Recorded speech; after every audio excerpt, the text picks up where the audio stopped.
All right, hi everybody. All right, we're live. Welcome to Tuesday night, live with Lindsay. I am again here for you guys if you have questions or anything you want answered tonight. I don't think anybody is on here with me right now. What? Hopefully some people are going to jump on here pretty soon because I have something super exciting to show you guys. I have the boxed PCA here. So I finally have gotten my hands on one. Oh, welcome. One person is here. Hello, hello. Two. Good. I was just saying how I have the PCA to unbox today, that Peak Comprehensive Assessment.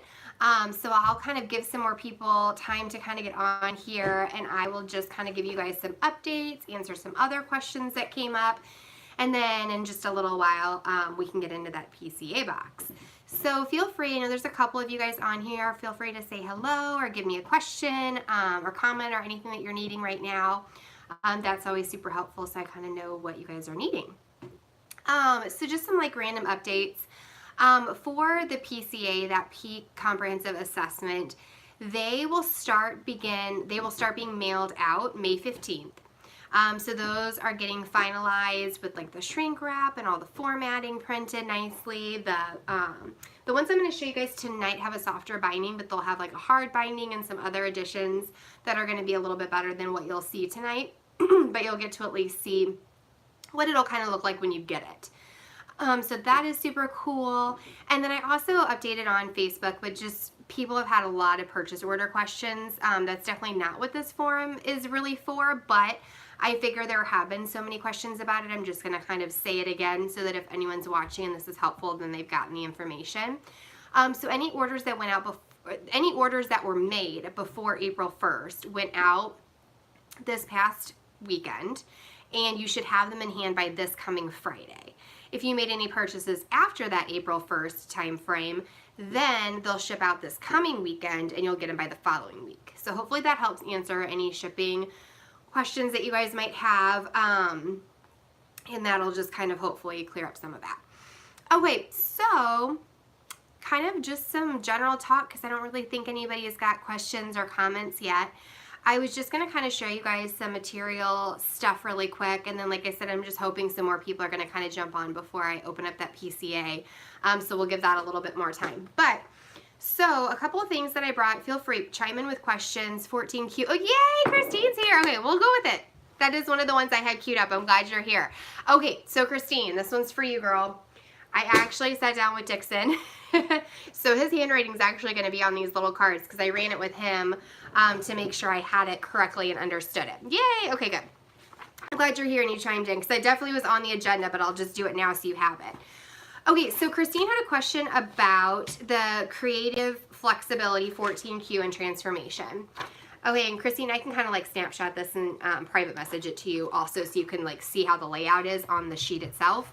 But basically, for your stimuli A, for the first and second one, we have CUV, C-U-V. I don't know if you guys can see this.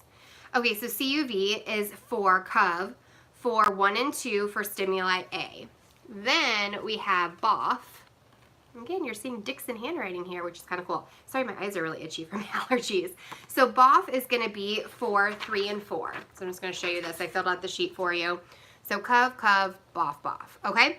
So there's that for stimuli A materials. Stimuli B are those pictures. So we have like a square and a weird tree flower symbol thing. Dixon made these up. I'm not exactly sure why. They just came out. So 0 and 69, or not a 0 even, it could be a circle. A star and a squiggly thing, and a triangle and a little wiggle. I don't even know what to call these things. Okay, so you got the 4 there. So stimuli B is where those images on those cards were. Okay, so then stimuli C, you would want the actual items for these, Christine, but this is just going to make it easier. So there's like red block, yellow coin, pink pig,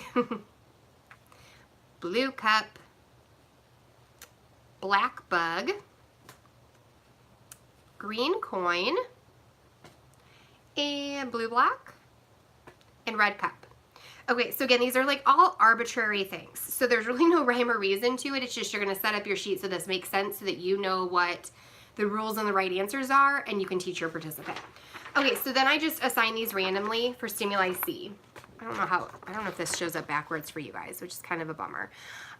So like in this first one, it says black bug, red cup. And the next one, blue, black, green coin, yellow coin, red block, blue cup, pink pig. So again, I just assign them randomly. That's just what my rule is going to be.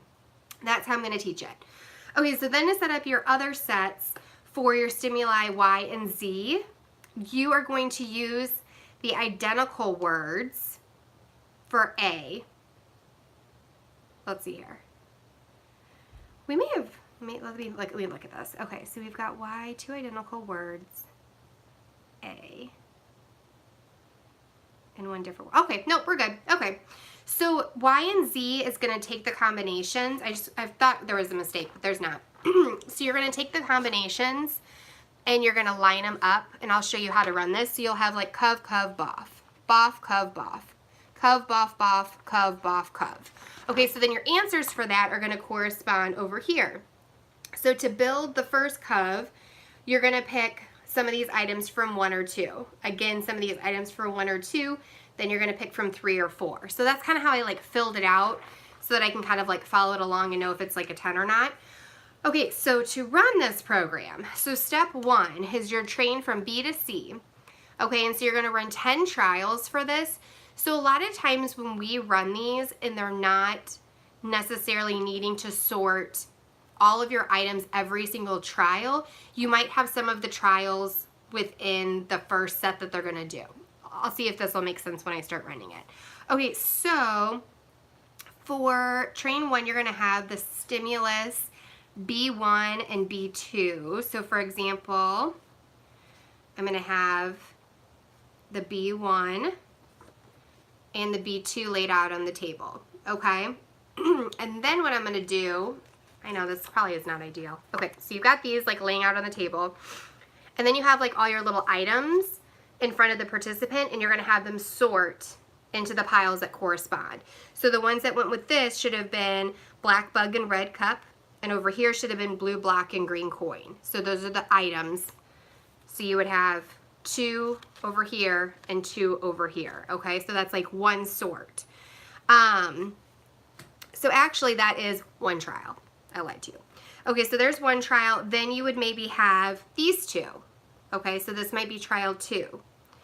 Now sometimes I think it's hard when you're writing these out because, like, for example, this corresponds to 3, this corresponds to 2. So the whole line though is sort. So a lot of times, again, when I'm filling out, this is the wrong, sorry, this is generalization, but I would just put a line through it instead of doing the stimuli. And you're just going to make sure you're sorting it 10 times out. Christine, chime in if this is not clear and making sense, okay?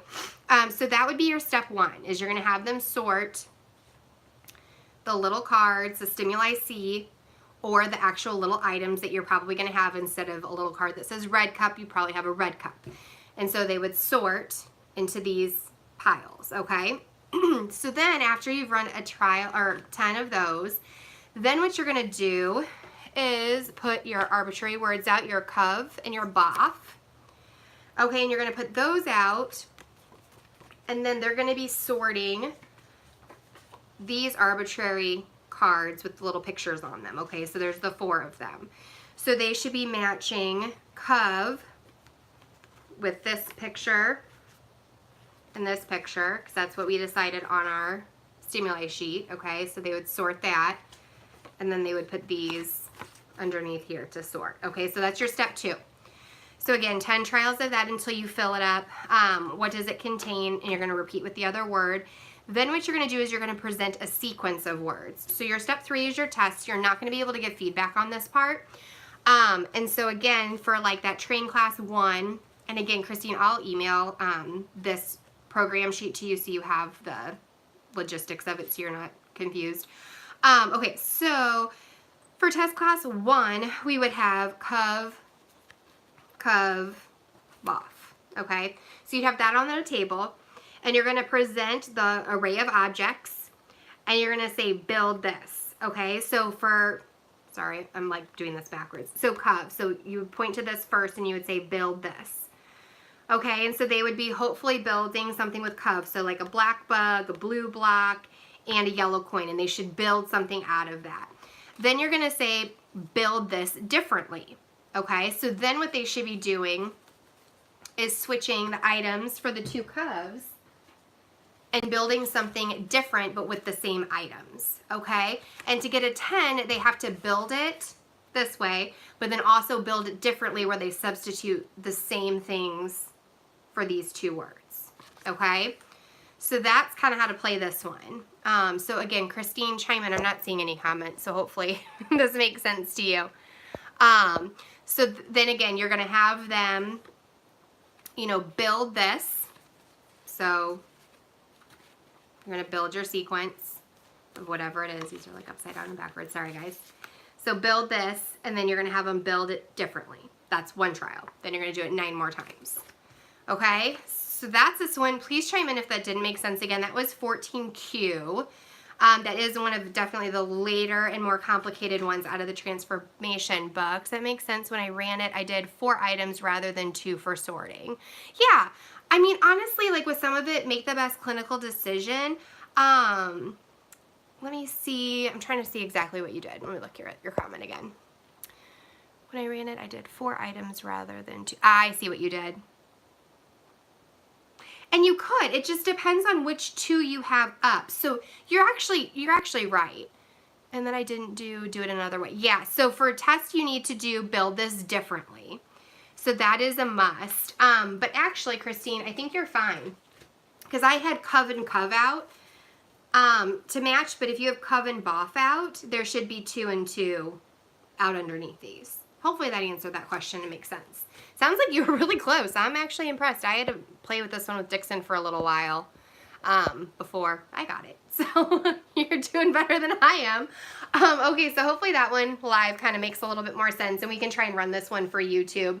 I'll try and do it with some of the Pete girls and see if we can get it up there just so you can see like how to really run it. Do you physically need to build, or if using words on cards, then can it be more sorting?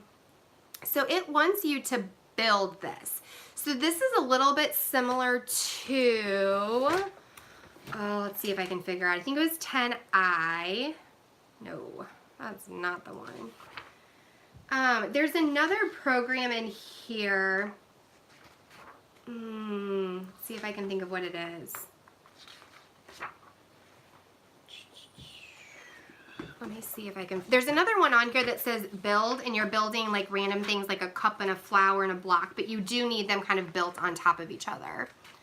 I had a hard time finding objects that could actually stack. And I get that too. Like some of that you're going to have to be a little bit cautious with. Like some of these, I mean, technically like, yeah, I get what you're saying as far as if they're falling over. I mean, I think that you can kind of use your clinical judgment if you're needing to kind of help readjust things for the participant. Because, I mean, like green coin, a cup, a block, the bug definitely would be a little bit harder. But we have like different coins on here, a pink pig, and the bug again. If you put like that on the bottom, you'd almost have to put the cup on top of it to make it sturdy. So again, though, you probably aren't running this program if they don't have like some of those more problem-solving kind of strategies already accomplished in some of the other building programs, because there's so many block arrangements and stuff.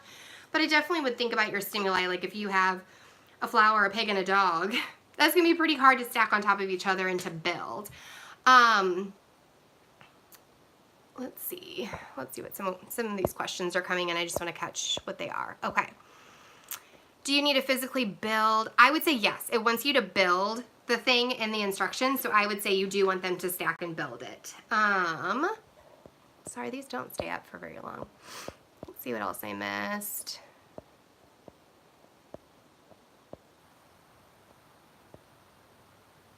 Yeah, definitely, Kathy, you're right. It would be a lot easier once you see it on YouTube, but that at least gives you the gist of it. And do you need 2 coins of different color? Is it okay if all the objects are different? I mean, like again, in these stimuli, we have like a, what did we have? We have like a yellow coin and a green coin. Now there's like different colored poker chips. There's different colored like counting chips and stuff like that. So like those are the types of coins that we're even talking about. And so that hopefully answers that question. You could use different colored paper clips. There's definitely erasers. Just trying to think of like other things that are somewhat easy to stack, but like those flat erasers that are like different shapes and stuff, like a unicorn or whatever. Sometimes you can get different animal erasers that are flat, so they're easy to stack. So you could use stuff like that. You definitely could do like picture cards or like something on a flash card. Would you need the same item of a different color or all totally different items? So for these, well, I don't know the way Dixon did it, he did have things that kind of went together, like there was a blue cup and then a red cup. Let's see. Yeah, it's just 8 items differing in type or color. So, let me see. These comments, sorry guys. I did it both ways. Did you need the same item of a different color or totally? Oh, I see what you're saying. So what that means though, for when you're building it differently, you're gonna need to put out the different items, or they'll need to pull. So like if they pulled black bug for Cove, then hopefully then they would pull the red block, or the red cup, I'm sorry. Okay, so you have black bug and red cup, blue, black, and green coin for Cove, okay? So if you have Cove, Boff, or whatever it is out there, and they build black bug, green coin, and yellow coin, and you say build something different, then hopefully they would pull out red cup, blue block, and maybe red block out of the array and build with those things. So that's how they could build differently, is like pulling out the different C stimuli to do it a different way. So hopefully that answers that question. This one's complicated.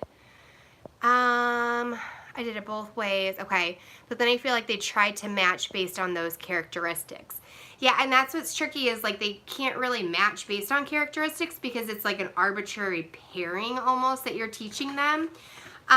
So there kind of is no rhyme and reason except for the fact that you've created these connections between these items. They try to match yeah, I could see that. When you're sorting things initially, fortunately with that, step 1 and step 2, those are both trains. So you're able to prompt, reinforce, do whatever. So hopefully you can clear up some of that kind of stuff with your prompting, where you're explaining like, black bug and red cup belong here, and yellow coin and red block belong here, and you're not necessarily focusing so much on like these are both red or these both have a coin, and just really emphasizing and reinforcing like what those top pairings should be. But I definitely can see that sometimes the focus is more on the stimuli than some of the other things. And then just remember too that in the transformation book, let me figure out what page this is on before I like say it. Okay, so don't forget also that on page 66 in your transformation book, hopefully that's the same page for everybody because I have like a pre-published version of my transformation book, you have ways where you definitely can reduce classes. There's the standard approach, which is level 1. Level 2, reduce your class presentation. Level 3 is where you do your multiple exemplar trainings. So some of these like this, you may get to a point where you need to put one on exemplar. And if you don't know that procedure, I can get into that a little bit more, but you would, check your box, Christine, on like, let's say 1. And so over here on this test side, this 1 is going to be in an exemplar class. So when that pops up, you're going to be showing them, prompting, training, reinforcing, and putting your scoring like you would for train for that first exemplar class. So Cove, Boff, you would be teaching, and then hopefully that would help transfer back to 2, 3, and 4, and then eventually you would need to replace that first one because it's kind of tainted at that point because you've like taught and reinforced and shaped it. It's almost like a trained test basically. So you would need to put new stimuli on and retest it purely to like master it. But again, you can refer to that page 66 and I can always answer more questions on like what an exemplar class and how to use it. But you might have to go that route if you're really struggling with them getting to that test piece and they're just like sorting all the blocks together and sorting all the animals together and looking for other ways to compartmentalize them. But give them a long time. Like definitely, this is not one they're going to master quickly. So give yourself and give the participant time to really learn and understand the connections that you're trying to teach on the train side for those first 2 steps. and then hopefully you can get the test out of it. But you have to keep me posted because I am super excited you have a participant already there. Okay. Did you wait till they were all sorted before correcting, or wait until all items are sorted? Okay, so that kind of goes back to the whole errorless teaching sometimes in your different prompting methods. So a lot of times with our participants, we try to do the least to most strategies. So a lot of times we let them err. We let them go ahead and sort everything, look at it, and then we give them the feedback. So like, I'm trying to think of one of the ones I gave you. So if you like Coven Boff at the top, okay, and you give them the arbitrary pictures, those 4 pictures to like sort and put underneath, I would let them mess it up. I would let them put, you know, let's say they accidentally did it and they did like 3 over here and 1 over there or whatever. You could let them. I would say at first you might want to do it a little bit quicker, where right when they put it under, you could, oh, no, you're great, Christine. I think this is good. But I will definitely follow up with you with this. So you could do it one of 2 ways, where you could just start interrupting it and being like, nope, that doesn't go there. It goes over here, especially in that initial teaching stage. But once you know they're starting to get more familiar with these, a lot of times we let them error it. So we let them put them down. They might put the other one over here. And then I'd have them look at it and be like, that's not right. You need to fix them. And then I would let them kind of resort and fix their answer and then prompt from there and take off the scoring. So that's typically how I run it with the participants. Oh, good, Kathy. Yeah, they are really good questions, Christine. I mean, I really like that you challenged me even with this program, because I looked at it and I was like, whoo, this one has got some interesting stuff going on with it. And again, like I said, it wasn't one that I've run with a participant yet live. And so it was fun to just kind of dive into it and see. Yeah, you challenged me. I like a good challenge. But hopefully that helps answer most of your questions, Christine. I'm trying to think of what else. So yeah, I think in that first couple of runs, which you're probably farther along than this. I have many more. Oh, good. Good. Well, you know what? There's probably going to be a lull, or you can just keep chiming in and asking me more questions on it. I mean, we still have a good 40 minutes on the clock. We'll definitely get to the PCA stuff. I'm sure some of them, you know, that are kind of on here are looking forward to that, but we got an hour. So, what was I going to say as far as when you're first, like your first run of this, I would definitely correct a little bit more, where as they start to put it down, be like, no, that didn't match, put it over here, wrong sort, you know, and have them fix it.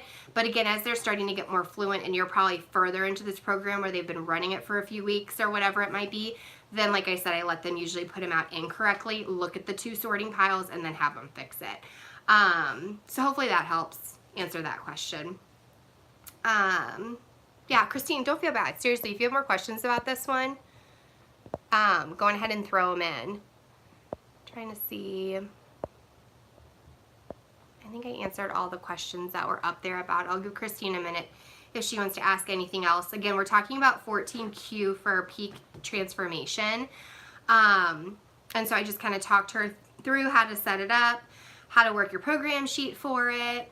Okay, she says she's good on it for now. We'll go on. But seriously, Christine, you have my email. You can email me or message me if there's anything in addition that you need with that. I think I have a taping coming up this next week.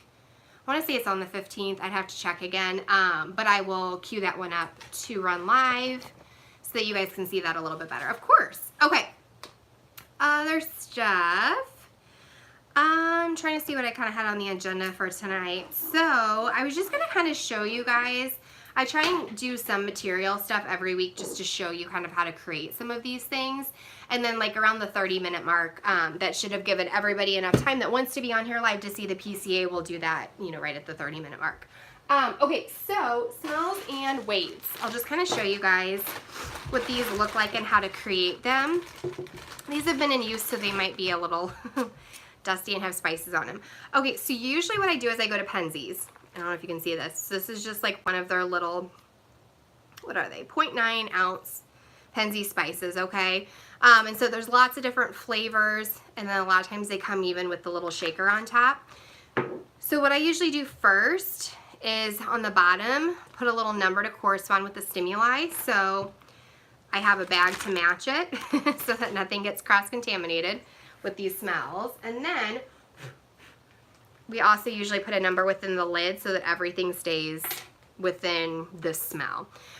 So then we just take red duct tape and tape around the outside of the bottle so you can't see into it. You don't see the label. You can't read anything off of it. And then cheesecloth on the top, and then a rubber band to hold it on. And then you can just fit the lid on top of these when you're done. This is like spewing out spices. But through the cheesecloth, like I can smell that's lemon. Okay, so that's kind of how to make your olfactory stimuli. At least that's the way I really like to do it. If you have a participant that'll like breathe it in and sniff and smell, I've got it in my eyes. It's everywhere right now. And so then again, here's like another one. So this is stimuli 4. 4 is on the cap, cheesecloth on the top. I can smell in there. That one's cheese. Okay. So then we have the 4 stimuli for that. But then again, I know when I'm finished with it, 4 is the 4 cap, the 4 bags, so that none of the smells kind of contaminate one another. But that's just like a super inexpensive, easy way. These spices stay pretty fresh with those lids on in the cheesecloth, which is kind of cool.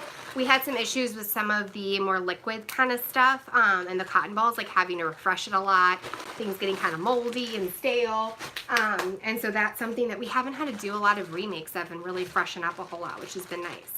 Okay, second thing I was going to show you guys, the weight stuff that we have. These are just kind of like plastic test tubes. I wish I had like one to show you. I know I've shown you guys like the rock lines in the Michael's stores and stuff. So in the bottom of this is just like rocks. This one has more cotton in there than anything, just to like fill the tube. And then again, duct tape on the outside so you can't tell what's in there or how much is in there. Let me see if I can find one of my heavier ones. So then this one, I stuffed cotton in the top so that they don't like jingle around and make a ton of sound. But like in them are just these like little rocks, okay? So I just like, for my heavier ones, I filled it pretty much all the way to the top and then just stuffed the cotton in the top because I have the little participants that always like to shake them. And then they're listening to the rocks shake around more than like feeling how heavy they are. Another trick with these and like the size and stuff, they're really easy to hold. So when you're like, you know, feel this and feel this, or these the same weight, if you put their arms up and don't let them lean and possibly stand up and do it, they can really feel the weight on these really well.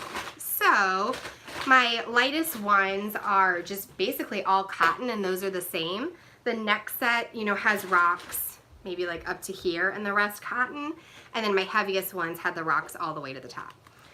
So those are just a couple different little stimuli material sample situations for that. Let's see, we can do maybe one more program. So I had some questions from generalization. So let's look at one of these and then we'll open up the PCA. Okay, so one of the questions was about 6D, abstraction number concepts. And actually I filled this one out to queue up for taping anyways. So for number concepts, I just have 3 train and 3 test stimuli. I just use blank flashcards that I write on. So for train, it has a 2 in it. It ends in a 5, or it's 3 digits. So that's my 1, 2, and 3. So 3 digits, you're going to do maybe 5 or 6 cards with 3 digits, and then 4 to make up to 10 number cards for that set are just going to be distractors. Ends in 5, again, like maybe 6 or 7 number cards that ends in a 5, the rest don't, and they're distractors. For test, I have has a 4. So on train side, I have has a 2, test side is has a 4, so that keeps them kind of close. Ends in a 5, and then begins in a 5 is my 17 stimuli. And then 3 digits and then 2 digits. So again, you're focusing on how many digits. You're training it on one side, and then hopefully it'll transfer to a different amount of digits on the other side. So again, you would just make the majority, you know, with a specific number pattern, some without, and you're going to do it a lot like that abstract feature and function ones where you like lay out all 10 cards and you're like yes or no, yes or no, yes or no, and you ask that through all the cards. You prompt them on train and chest until they understand that yes, these are the cards that are in the pattern, and then you ask them, do you know the number concept? So it's very, very, very similar to that. That I know, I think I have up on YouTube, so you can look to that for reference in the meantime. I think it was see if I can get the, yep, 7J. Abstraction by feature should be up on YouTube. So if you look at that, you should be able to do this abstraction number concepts one pretty much the same way. Okay, let's see. Let's see what else. So, okay, man with adjectives, the 6I program in generalization, there are some questions about that too. You're going to focus on adjectives. We kind of ran into this too where adverbs kind of came into play with this, where we were saying, you know, write your name, and then it's like fastly, slowly, quickly, which are more of adverbs. So let's see here. Items required for the participants' favorite activities. So we did drawing, like writing name, rolling a ball, I think, spinning a spinner, swinging them on the swing, things like that. And so like we would put them on the swing and be like, how do you want to be swung? And then they would answer with one of the ways, and things like that. So hopefully that kind of helps with that one. I feel like I have that one up on YouTube. If I don't, it'll be up next week. Receptive ID by letter sounds, 8K. So this one, for example, you're going to have the 2 to 7 pictures out, and you're going to say which one starts with the letter. So we had like apple, umbrella, grass, and bird for train. And so then we would say which one starts with the letter A. And I get that you would think that that isn't necessarily the letter sounds, that's the letter itself, but they still have to look receptively at the pictures and think like apple, that's the letter A. Okay, does that make sense? So I know it's a little bit different way of thinking about it, but that's why it's connected to letter sound. So then let's say you have apple, umbrella, grass, and bird out, and you're like, which one starts with the letter G? Again, they have to think grass. Grass starts with the letter G, and then they're saying which one it is. So hopefully, again, that helps clarify why it's not the letter itself and letter identification and more of the letter sound. Let's see if I got through. I think we got through those. All right, cool. Let's do the PCA. Okay, let me get it. All right, so... All right, I got 4 of you on here. I think we lost some people. They snooze, they lose, right? No, they'll get back on here and take a look. Okay, so I got this like literally today from Dixon, so I have not had a ton of time to explore it yet, but this is like the kind of box it's gonna come in, and I mean, you're gonna be surprised. Like I picked this thing up and I was like, it's actually really heavy. And it's gonna have like the Peak logo and fun Peak stuff like on the outside of it, but it's in like a really cool, nice box. And then it opens up and there's the Peak stuff. Okay. So, what you guys are going to get in here, which is kind of cool, and you can figure out how I'm going to show you guys all this. So I'm just going to kind of like do a little walkthrough of like what's in here. Alright, so then like you open up your box, and it's going to be like all shrink wrapped and beautiful and not opened like mine is. But you are going to have your stimulus book A. These are what the participants are going to see on the table. Okay, we've got stimulus book B. And I've got stimulus book C. Okay, also in here you have your script, or it's called, I think, the administration manual. And again, yours is not going to look like this. This is more of a beta version of it. So when you guys get your manual piece of it, it'll be in like a hardcover kind of situation, bound inside of here. And then, this is like my favorite part right here. So this like folds and opens up. So, of course now I can't get it to do it. Dixon like did this in 2 seconds and I can't figure it out now. So it's gonna like fold over and prop. I don't know if you can like really see this without me like having a table here to do it. So you're gonna have like your manual here, and if you're the person, you know, running this assessment, your manual is going to be, again, like I said, actually like in these rings and stuff instead of what I have here. So the participant on their side doesn't see what's happening on this side. Okay, so there's like your administrative manual. And then the cool thing about this, like I said, is that it folds to like sit like that on the table, which is like super cool, because again, I told you guys I had so many participants that were like trying to read my script upside down, and I was like so frustrated by it, because I'm like, why aren't you paying attention to what you need to be looking at and stop looking at my part? So this takes that all away. And this hardcover folds and bends. And then when you're done with it, it goes right back to being a regular kind of binder. Okay, so to kind of like walk you through this. So in your manual, again, that thing that's going to kind of go in that hardcover tripod, and again, it'll already be in there nicely and bound for you guys. Mine is just a little bit different because I have kind of like an earlier version of it because like I said, they're all still being kind of printed and shrink wrapped, and then they'll be out the door May 15th. But they're all broken down with like the script. And so it'll show you exactly what to say. It'll say like, look at me with the correct responses, with the incorrect responses. And then I think in all of these, if you order the PCA, I think you get 10 of the record booklets within the kit, which is super cool. So you get the box that I showed you, and within there are going to be the 3 stimulus books that your participants are going to see. It's going to have one of the hard-covered administration manuals that you guys will use in that cool little binding on that hardcover, and then 10 of the scoring guides that are like those booklets that we've kind of been using for the other modules. It's just set up differently, obviously, to match the PCA stuff. So I'll talk about that in a minute. So again, I mean, your script and your administration manual is just like what you guys are used to having. It's just going to be bound differently. It's going to be, smaller print in here, so to speak, but like all of the modules are within this book. So you literally go from like chapter 4 direct training module to, it'll tell you like when to stop, compute learner score, and it says, that the direct training assessment has been completed when you get to the end of it. Okay? And so then, again, in the same manual, generalization. I'm like so excited that this was like all in one thing. Okay, so then you like go through your generalization one, and it tells you like the criterion, when to discontinue, and all the different components of that. And then it says, compute learner score, stop. Then you go into equivalence module. Okay, so then you go into that assessment, and again, it's got all the script. It is similar in the sense that you have your like training section where you're going to train the participant, mark if they got a yes or no, do the training, and then you go into the testing. Trying to see what else. Again, I have not been able to look at every page of this yet because I just got it myself today.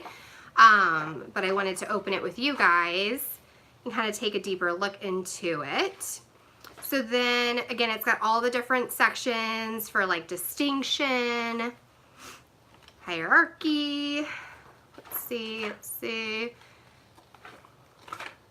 So yeah, it's got all the same sections that we're used to.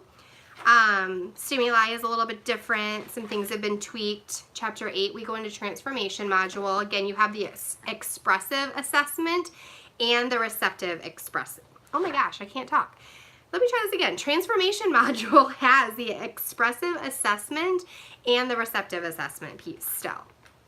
Okay, so you still have, your coordination, your comparison frame, all the same kind of stuff, opposition frame, distinction frame, all that kind of cool stuff. Yep. Super cool. Okay, so that is kind of how the manual itself is going to look and work. Okay, super cool. Okay, so that kind of is a little tour of that. Okay, so now we have our comprehensive stimuli books. So again, there's 3 of these, A, B, and C. They're going to correspond. Same sort of situation. This is what your participant is going to look at. Okay, so, if you're at your table or whatever, this is what's in front of the participant. And then they're just seeing this, kind of flipped up. And that's it. So then you're going to run through all the different stimuli and questions. Some of these things are similar to what you've seen. Some of them are new and changed a little bit. Let's see here. So it looks like direct is all in this first A book. So it seems like A book is your direct and transformation stimuli. Okay, so that's within this one. Then you go to book B, and this is going to have all of your equivalence components. So yeah, there's like some new kind of cool stuff in here.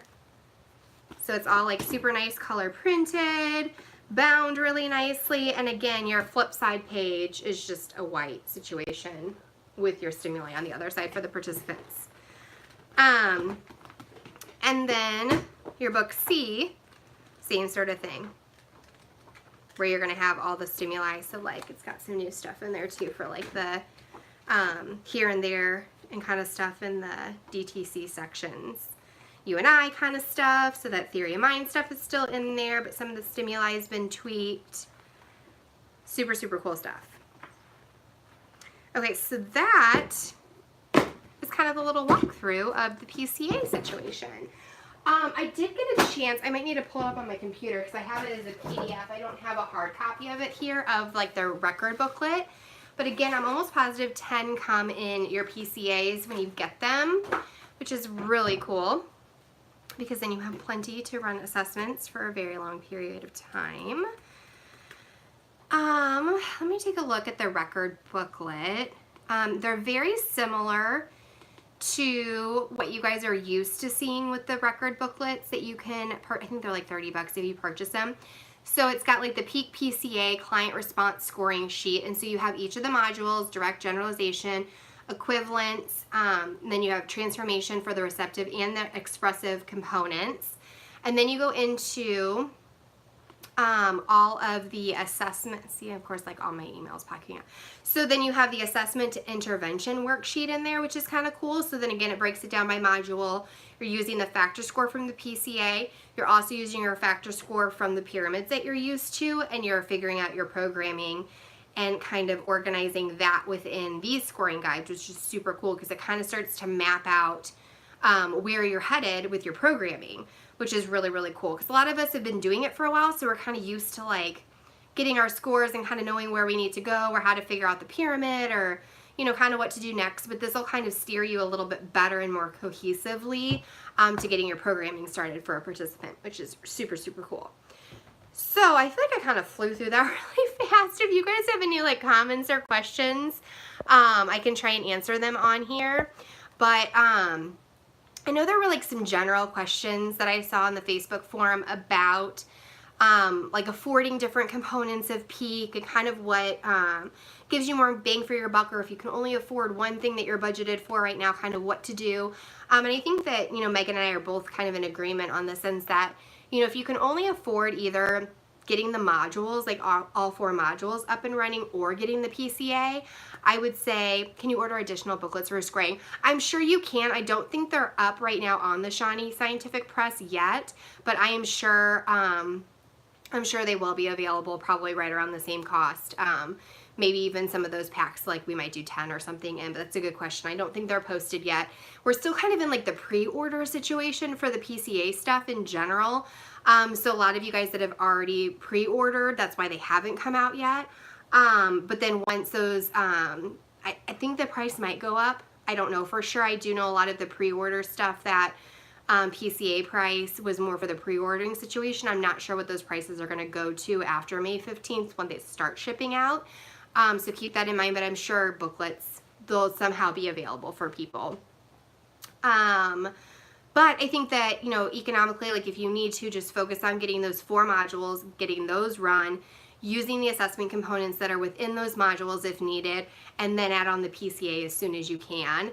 But I definitely would say, like, to get the PCA and not to have your modules, you're not going to be able to do a ton yet, just because you're going to run all these assessments and kind of like see what your program format is, and then you're not going to have the books to run the programs. So I think if you have to like make a decision, get the combo pack, get your 4 books in, understand Peak, use all 4 modules, use the assessment components within those books if you have to for the time being, until you can add on the PCA. So that's kind of like what we've been trying to talk to people about that have had some of those kinds of questions. Trying to think of what else I've kind of seen on there question-wise. If you guys have any questions or comments or anything, feel free to throw them up. Trying to think of what else. I don't really have a whole lot more to show you guys. We've got about like 15 more minutes, so if you guys do have any like other questions or comments, like I said, I'm going to be running some of these programs live. I'll probably at some point start doing more of the PCA stuff. and maybe running some of that at some point, or kind of giving you some like other sneak peeks and things, maybe on YouTube, with the Peak Girls that I do videoing and stuff with, just to give you guys a little bit more glimpse in like how user friendly it is, and things like that. So can maybe kind of keep your eyes peeled for that. I don't think there have been a whole lot of other announcements yet on trainings and things, so I don't really have a whole lot of updates there. But we are in May now, so more things should be rolling out pretty soon with that. I'm trying to think about it. I feel like there was a couple other questions on the forum I saw that I think got answered on there with responses from Megan and I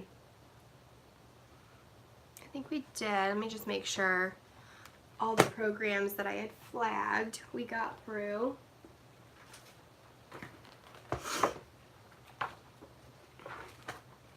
So yeah, those 3 generalization ones that I saw on there, we kind of ran through briefly, and then I'll post those on YouTube. And then the Transformation 14Q we talked about, so that's good.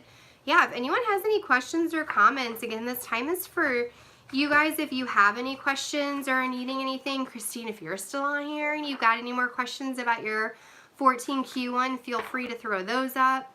And we can talk some more about that program, because that one is a doozy. Like, now I want to run it on people. I might just like run it on coworkers for fun, just to like see if they can even do it. I'll be honest, like Dixon tried to run it on me. I think it would have taken me probably 6 months to master, at least. Like, it would have taken me a very long time. I just don't have the mind for it. I feel like a lot of these types of things, like for the transformation and equivalence book, my husband should be running on me, because I feel like I could use the IQ points a little bit here and there to kind of beef up my brain and make sure I'm staying on point with things. Trying to see if they had any other programs queued up, but I think those were the main ones that I saw that people wanted to get answers for this week. Again, I will keep my eye out on the forum, and you can kind of tag me on it if it's something you're wanting to talk about next week. Again, I plan on coming back next week. You ran it with a 12-year-old and she did fantastic. Oh my gosh, that is so cool. I mean, that's just amazing. Yeah, I mean, there are just so many cool things that you can do with Peak, and yeah, I love that we get to do these cool things with these kids. That's incredible. Now I feel upstaged by a 12-year-old. I'm sure she's probably doing a lot better on a lot of these programs than I would have. I know it took longer to learn to implement it. I get it. I say this all the time with some of the programs, even with our early learners. It takes our team longer probably to come up with the materials, get the stimuli set, practice on each other, and then we run it on them, and they master it so quickly, and we're like, oh my gosh, this took us forever for it to click when we're working with each other, and this kid just like nailed it in no time. But it's super cool. And then again, once you start doing that more and more, it's going to get quicker and more fluent to create this stuff. Absolutely. I'm glad you agree, Christine. Because then it's like you start getting the mindset of how to create these things faster and more efficiently. When you're running it with your team, you're kind of not stumbling as much. You're like getting through it quicker, and then it's not quite so time consuming. I feel like some people could see it as being laborsome to kind of like figure out the stimuli, pull it all together, practice on each other, and go through all of these steps before you kind of even get to the participant action in it. But I'm telling you, it makes it run so much smoother. You're less frustrated, the participant is less frustrated, and it just makes for a better experience for everybody. And then, like I said, even once you kind of have that figured out for the program, kind of archive it and put it away. You might have to tweak it and make it a little bit unique for the next participant, but at least you can look back and reference it and be like, oh yeah, that's what I did, that's what I used, those are the materials, you know, this kiddo can build a little bit differently, so instead of using Duplo Legos, I can use Magnetiles because they can do it without it falling apart. But it just kind of reminds you of the concepts to figure it out. The grayed out sections on the box with the stimuli are not sections to fill in. You might have to clarify. I'm not quite sure where you're seeing that out. The grayed out section on the box with the stimuli are sections not to fill in. So you're seeing that on the scoring sheet? Is that where you're finding this, Christine? No, you're finding this on the program sheet, because if you're talking about stimuli sections. Let me see what you're looking at. Are you talking about like this? At the bottom of the goal sheets. Yeah, so there's some that have it and some that don't. And again, I have a pre-published book, so I'm not sure if it's changed at all.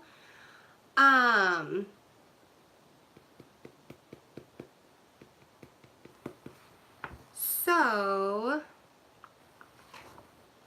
let me look here.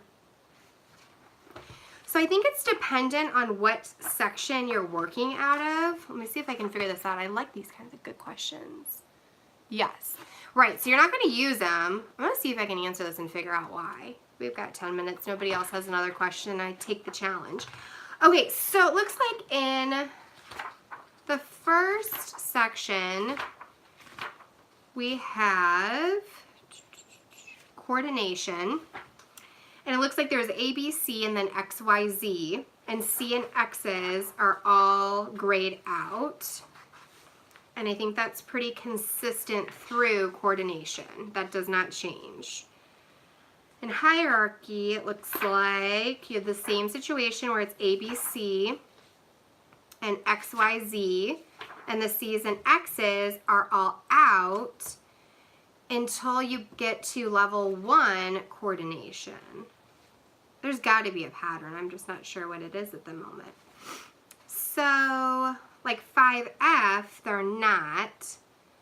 I mean, I think it's just probably more of a, I don't know as if, I'm going to ask Dixon now, because now I'm curious, like maybe the rhyme or reason if there is one. I'm guessing it has to do a little bit with formatting and how many columns are available. And just that those programs that don't need those stimuli, they just grade them out instead of, you know, sizing it differently, because I know this sounds weird, but from like a formatting standpoint, like having all of those, even if they're grayed out, it keeps everything sized the same, even if it's just a placeholder, but it makes it all formatted. I'm not sure if there really is a rhyme or reason. And feel free to chime in if you think you know the answer, because I think it's a really good question. I've noticed it, but I've never really paid attention to the pattern of it. Let me look now. Now you've like got me curious about this stuff. So yeah, you're not going to have any in the direct and generalization because those are set up a lot more differently. I mean, you do have it going on in equivalence also with the D and E stimuli, because some of them, and I think it's just probably too, as you're working through the book, I think that by the end of it, you're utilizing, you know, like this program in 12U, you're utilizing all the way down. So again, I think it's just showing you that some programs that's opened up to be used, and in others, it's just not needed. Let's see.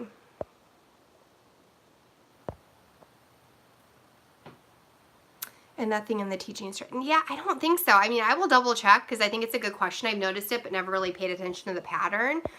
So I will come back to that next time. Is there anything in teaching section of C or X on the page you just showed? The one that had all of it opened up? I don't even know what I just showed you. So yeah, all the ones that are opened up that I showed you are in use and are active stimuli. Let me see. So you had been asking about, I like you, Christine. You should come on here every week. You got some good stuff here. So C or X that had to have come from transformation. So yeah, C for X. No, so there's nothing. Yeah, there's no C or D within any of the instructions for the caregivers, nothing in the materials. So all of those grayed out sections don't come into play for any of these. I really have a feeling it's more of a formatting situation than like anything more serious than that. But now you have me really curious. So I'm going to ask about it. Yeah, it's interesting. I mean, and I don't know, like I said, I have a pre-published or a pre-printed transformation one, so I don't know if anything has changed. Yeah, it makes sense. I know. I'm the same way. I notice weird stuff and then I'm like, wait, is there a real reason for this, or where did this come from? I will write it down so that we can ask that. and just see if there's a good answer, or if it's just a formatting situation where it like makes everything lay out nice. And sometimes when you're turning the page in the next program, they are active and in use, and so they just kind of wanted some more things to look alike, I guess, on those pages. All right, we've got 5 more questions. Next challenge, please. No, I don't think I really answered that one very well, but I will definitely check in on it and see if I can get a good answer for next week on like why there are gray columns and if they mean something. I think I'm caught up on everybody. And I will check too on the scoring booklets and see if that is something to potentially purchase. Once those kits go out and you run out of your 10, you might need more. But yeah, I would guess that those go up on the Shawnee Scientific Press sale format at some point. So, I'm trying to think what else I can show you guys. I feel like I always like have a list of stuff, and then I think I talk fast and I get through it really quick, and then we have a few minutes to spare.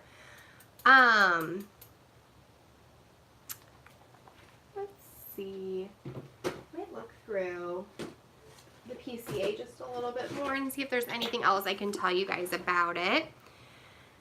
But again, I think that a lot of the familiarity of what you're used to in the other assessments, it's very still much the same feel and methodology of like how you're kind of standardized running this stuff.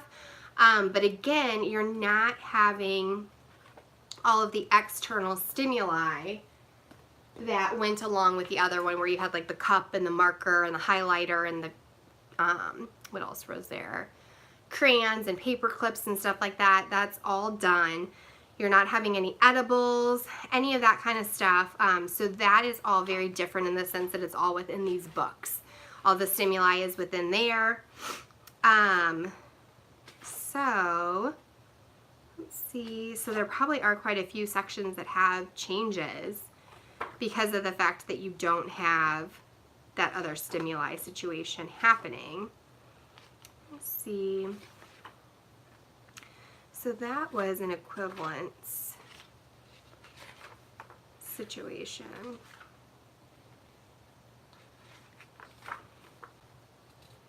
So yeah, there's a little bit more training sections, it looks like. Okay, so yeah, there is some variation to how the stimuli situation was happening before, and now it's in like the book format, which is kind of cool. Because again, then you don't have to have that side kit where you're like pulling out all these materials. I think I told you guys like my highlighter would roll away, or a kid would pick up a crayon and start drawing in my book, and it's like, no, that's the stimuli that needs to go right here. Don't touch it. Don't mess with, you know, and it's just like all over the place. So again, that's what's great about this, is you don't have that added component with the new comprehensive assessment. So I'm pretty excited about it. I hope you guys will get these in soon and get to start using them and shooting me videos and messages and saying what you guys are liking about it, what's helping things. And now that I have like a hard copy of it, I'm going to start playing with it more and maybe running it on my team and seeing how they do with it and the utility of like how easy it is to use and stuff like that. But I mean, I don't see near as many challenges, and the standardization factor is so cool with these because everybody is going to be running it very, very similarly.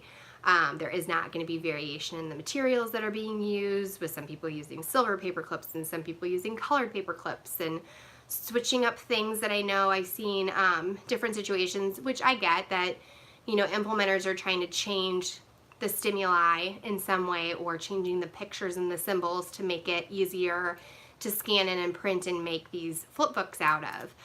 So again, that takes all of that situational stuff out of the equation, and it's all the same for everybody, which is super cool. So I hope you guys get these soon and get to start using them, because I'm pretty excited that I get to start playing with one for a little while at least. But well, we've got like 1 more minute on here. So I have a couple things that I'll check back with, and for next week I'll keep an eye up on the forum. Shoot me messages if there's something specific you guys want to see next week. But I'll be back on here next, Tuesday night, 7 o'clock my time down here, just trying to go over your questions, going over programs you guys want to see, and we'll keep trying to get stuff up on live as soon as we can. So I hope you guys come and join me again next week. Like I said, your orders should be coming in if you guys order before April 1st. I know there's so many ordering questions and things, but just know we're trying to take care of it and get it all sorted out. Oh, you're welcome. Thanks, Christine. Yeah, so hopefully that helped. Christine, seriously, feel free. Shoot me a message if you have additional questions, and I'll send you a snapshot of that program sheet too, so you kind of know what I was trying to say and show up on the screen for you. So, okay, guys, I'm going to head off, but I hope you guys have a good night, and I will see you here again next